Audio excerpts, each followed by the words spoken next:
This is Jazz Casual. I'm Ralph Gleason. You've been listening to the music of the Dave Brubeck Quartet with Paul Desmond on the alto saxophone, Gene Wright on bass, and Joe Morello drums, and Dave Brubeck on piano. About 10 years ago, Dave Brubeck, then an up-and-coming young musician, wrote an article in Downbeat magazine in which he discussed the future of jazz and said many of the things that he thought we might expect in the ensuing decade from jazz music. And we have him on the program now, and I hope that we're going to be able to find out. Dave, to see you. Hi, Rob. We were just talking about the article that you did in Downbeat about 10 years ago, in which you discussed the future of jazz music. Has it worked out like you thought it would? Well, it's coming along very well. I think the two things I stressed at that time are the two things that I would stress today, and the two things I've worked the hardest on in the ensuing 10 years. What are they? Well, I brought up polytonality, that I thought we should be using more adventurous harmonic changes, and one good way to do that in jazz, which offered the musician much liberty without breaking the fundamental rules of jazz, was to keep the basic chord progressions of any standard tune.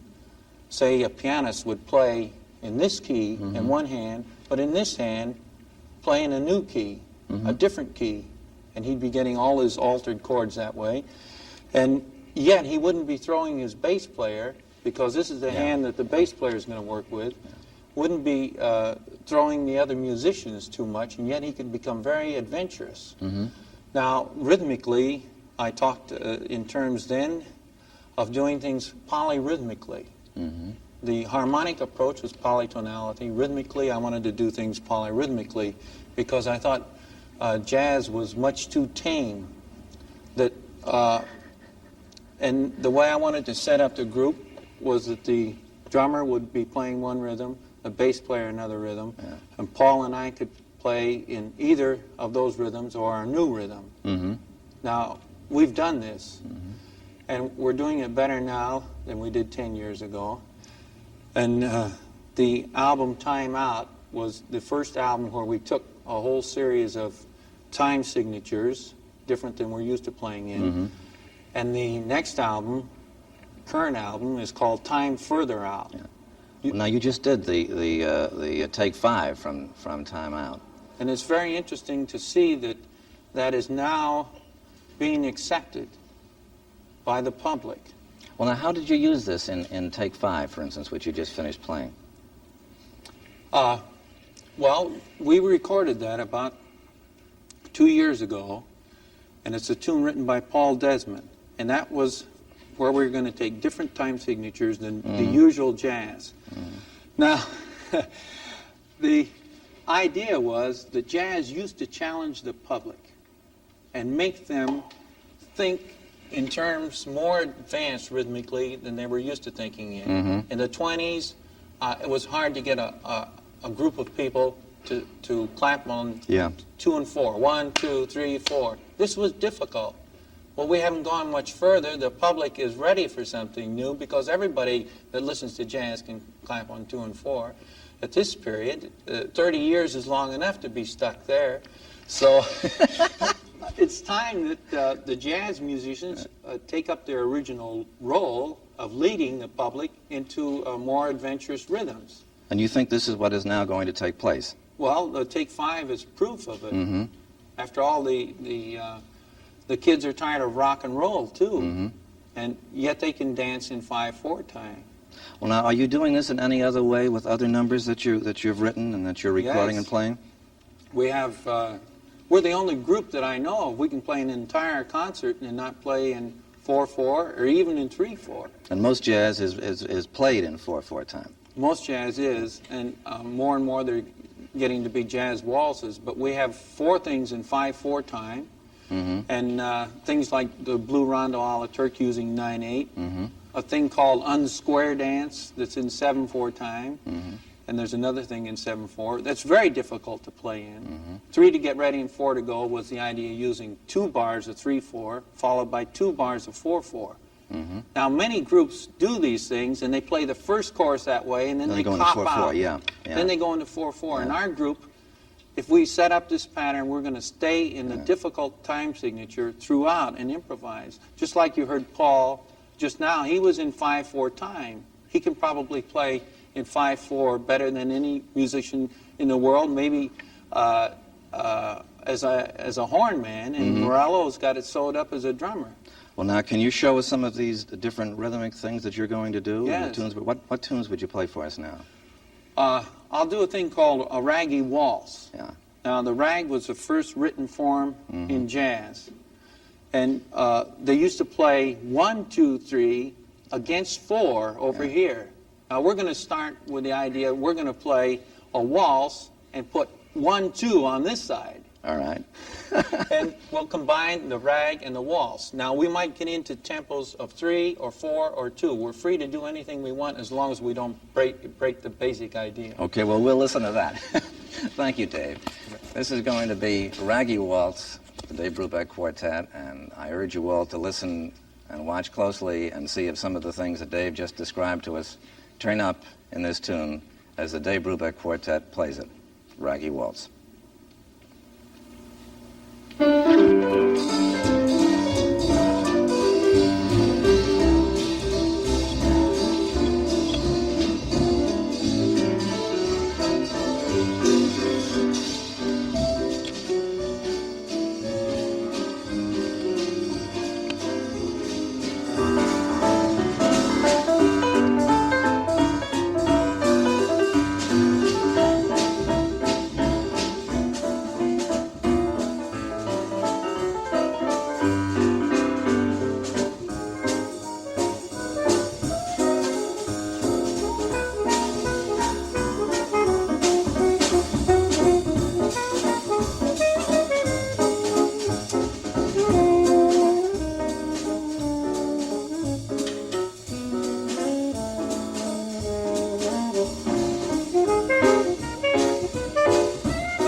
Yeah.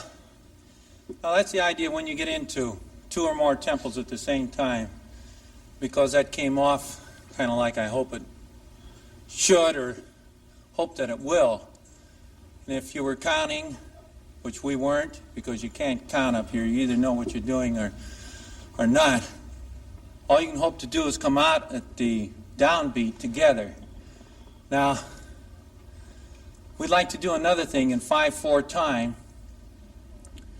This is called Castilian Blues. And if we hadn't played other tunes in 5/4, we'd have a lot of trouble in playing in this time signature.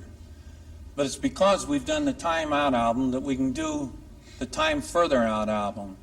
And because of that album, we can do an album that will be out in about a year and a half called Time and Space, where I've written a thing in 10/4, Paul's written a thing in 11/4. Now, these tunes are like always a point of departure for something that we hope to be more natural for us and easier for us to do at a later date. This is called Castilian Blues.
you can hear another tune in 5/4. We have 3 more that we do simply because we wanted to get away from the 4/4 that jazz is usually played in. There's quite a bit of 3/4 going around these days. And we have one now we'd like to do for you called Waltz Limp. It's from a ballet I'm doing where the girl loses her ballet slipper. She starts to limp. The corps de ballet follows her around. Limping, they create a new dance.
Now,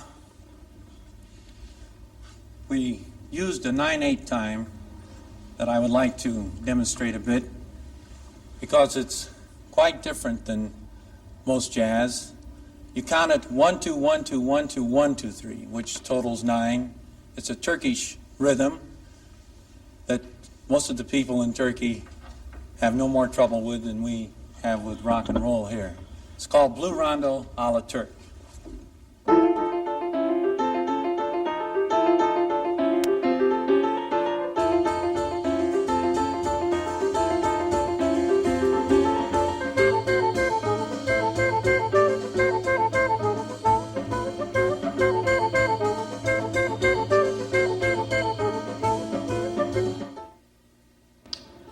Well, I don't think that we ever need worry about jazz in the future being dull. It's certainly never going to be dull as long as we have bright, provocative, and courageous musicians like Dave Brubeck, who are willing to take chances and to experiment, because experimentation has always been and always will be a major part of jazz music. And one of the most interesting things about Brubeck down through the years has been his willingness to experiment. Unlike some musicians who have gone conservative as they've been more successful, Brubeck has always been willing to take chances. And he remains today a very provocative, experimental, and interesting musician, and I hope we can hear more of him right now.